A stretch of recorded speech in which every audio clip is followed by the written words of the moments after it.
I should have known something was wrong when the elevator kept going up, even though the hotel only had 5 floors. I had been driving all day 10 hours on the road, and my back felt like it had aged 20 years. I pulled into a modest-looking hotel just off the highway in Pennsylvania. It wasn't anything fancy, but it was clean, quiet, and most importantly had vacancies. The woman at the front desk was polite, but oddly quiet. She barely made eye contact, tapping something into the computer before reaching behind the counter and handing me a key. "Room 217, she said.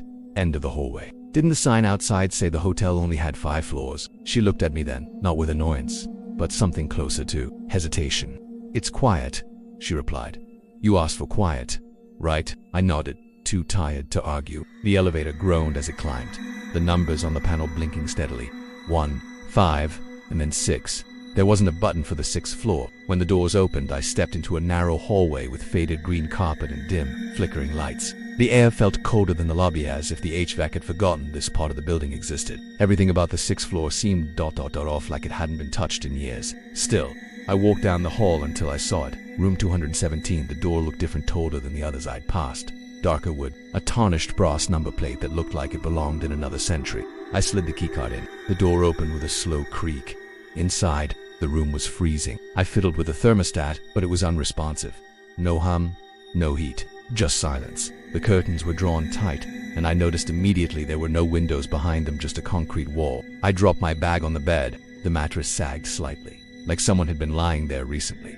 The smell of mildew was subtle, but present. Still, I was exhausted. I lay down on the bed, telling myself I'd just rest my eyes for a bit.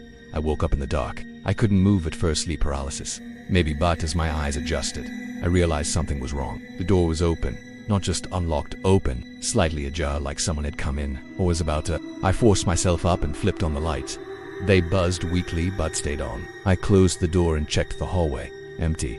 But now, the corridor looked longer than before. Much longer. I walked a few steps out and turned to check the room, number 217. Same as before. Same scratched brass plaque. I looked back down the hallway. There were no stairs.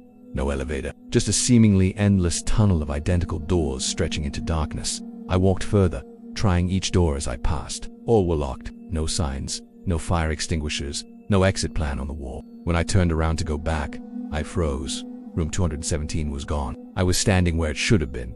Just more hallway now. No door, no sign I'd ever been there. My heart started pounding. I pulled out my phone, no signal, no Wi-Fi, just a blinking red battery icon. I walked for what felt like 10 minutes in one direction, nothing changed. The same stretch of corridor, the same flickering lights. Then I heard it dragging, a slow, steady, dragging sound from somewhere behind me, like something heavy being pulled across the carpet. I turned. Nothing. I walked faster. The dragging got louder. I broke into a run. The hallway didn't end. My legs were burning. My breath ragged, but the corridor remained unchanged. Every door looked the same. Every overhead light flickered in the same rhythm, like I was trapped in a loop. Then the lights started going out behind me, one by one. Pop, pop, pop. I ran faster and then I saw a door, different from the others. Heavy iron, painted red, no number, no handle. But something about it screamed exit. I slammed my palms against it. Nothing. Then a whisper behind me. "You asked for quiet." I turned around and saw nothing.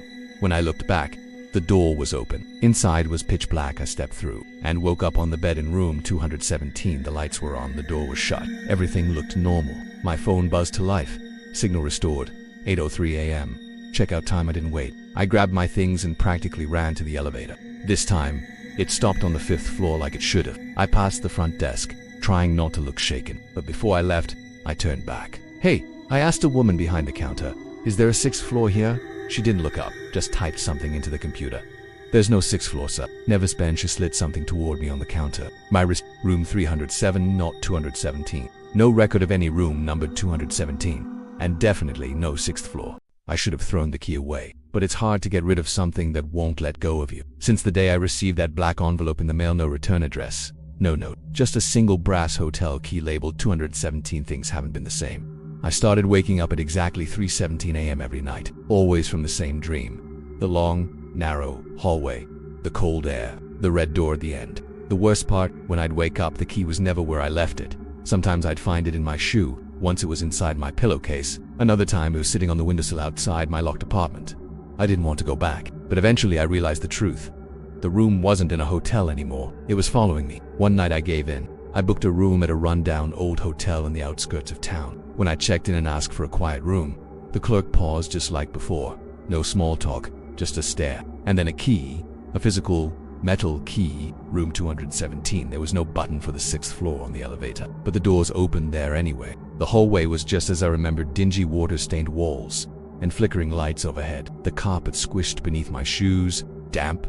Room 217 was at the end. The brass number on the door was rusted over, barely visible. I inserted the key. A loud click echoed behind the door. When I stepped inside, the air hit me stay and freezing. No windows. Again, the thermostat was smashed, but something was new. A wooden trapdoor in the center of the room. Square, heavy-looking, with rusted hinges. It hadn't been there before. Carved into the wood were 6 words, scratched by something sharp. Beneath its not silence, everything in me screamed to leave, but my body moved on its own. I opened it. A wooden staircase descended into complete blackness. No sound, no airflow. The dark felt ... aware. The smell was thick dirt, rot, and iron. After a few minutes, I reached a corridor carved into stone like a root cellar or forgotten basement, and at the far end of it ... was a giant mirror. It didn't show me. It showed something else. My shape, my face, but standing still, not mimicking, not blinking, just smiling. Then, without warning, it slammed into the glass. A web of cracks spread across the surface.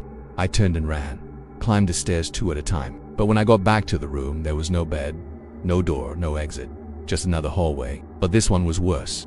Identical red doors stretched down both sides, each one marked 217. And behind every single one, I could hear it, the sound of glass shattering. And over again, I woke up back in my own apartment. The key was still in my pocket, but it felt colder than ever, and this time, it was covered in dirt. That night, the mirror in my bathroom cracked all by itself, a thin, jagged line running straight through the middle. And when I looked into it, my reflection didn't move. It just stood there, smiling. Last night, I got an email with no sender, just an attachment. It was a photo of me asleep in room 217, but I haven't been back. At least ... Not that I remember. The photo showed everything. The cracked mirror, the old brass lamp, even the trap door slightly open at the edge of the frame. I zoomed in, heart pounding, and saw something that nearly made me scream. There were handprints on the inside of the mirror. I tried to fight it, burned the key, changed apartments, didn't sleep for days. But it always finds me. That night, the door appeared in my apartment again. Same old rotting wood.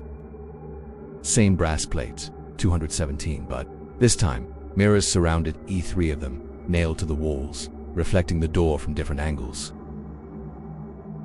In one mirror, I looked normal. In the second, I was smiling with black, cracked teeth. In the third, I wasn't there at all. The doorknob turned on its own. I stepped through. Room 217 was darker than ever. The mirror had taken over the entire far wall. But it wasn't a reflection anymore, it was a portal. A window. Inside, I saw things that hadn't happened yet. I saw myself being pulled backward by something unseen. I saw my body vanish into darkness, my face frozen in terror. I saw my reflection walk away, living my life. When I turned around to leave, the door was gone. The only way out was through the glass. I touched it, warm, buzzing, breathing. I stepped through. Now I was in a different place, a stone hallway, slick with moisture. The floor was coated in shattered mirror shards. The air buzzed with a low hum, almost like whispering words I couldn't understand. And I wasn't alone. People stumbling aimlessly, some just sitting, others muttering phrases like, "It is still in my skin," or "Don't let it take your name." One of them, an old man with blood around his mouth, looked at me and whispered, "You're not in the room anymore. You are the room now." That's when I realized, room 217 isn't a place. It's a state, a loop. Once you go in, something takes your place, and Yutha originally get trapped in the mirror. Watching, I ran, searching for a mirror that would take me back. But they all showed things I couldn't accept. My funeral, my friends laughing without me, my parents speaking to someone who wasn't me. Then I found one with nothing inside, a blank mirror. Waiting, I reached toward it. but something grabbed me from behind and shoved me in. I woke up in a room, but something was off. The mirror was cracked, my hands were covered in dirt. And when I looked into the glass, my reflection didn't follow. It just stood there, grinning. Epilogue. Now, I live inside the reflection. I watch someone else use my name, my voice, my smile. They fooled everyone. And me, I wait, because eventually, another key will find its way into someone's mailbox. Another quiet room request. Another unlucky soul. And when they check into room E200, I'll be on the other side, watching